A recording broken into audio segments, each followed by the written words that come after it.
మనకున్న మిత్ ఏంటంటే పెయిన్ ఉన్నప్పుడు పెయిన్ సఫర్ కావాలి, ఏ ట్యాబ్లెట్ తీసుకోకూడదు, తీసుకున్నట్టయితే చాలా ప్రాబ్లమ్స్ వస్తాయి. ఇది చాలా మందిలో ఉన్న మిత్. దీని గురించి కొంచెం క్లారిటీగా తెలుసుకోవాలండి.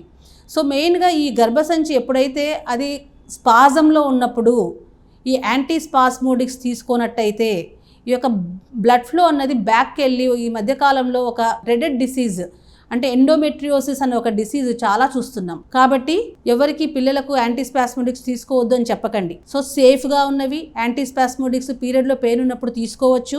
కానీ చాలా ఎక్కువగా యాంటీస్పాస్మోడిక్స్ మీ అంతకు మీరు తీసుకోవడం మంచిది కాదు. కంపల్సరీగా మమ్మల్ని సంప్రదించాలి. ఎందుకంటే మేము ఎందుకంత పెయిన్ వస్తుంది అన్నదానికి రీజన్స్ మేము చూస్తాం. మీరు తీసుకునే అదే మందులు, అదే నాణ్యమైన మందులు మెడ్ ప్లస్ బ్రాండ్స్ పై సగం ధరకే.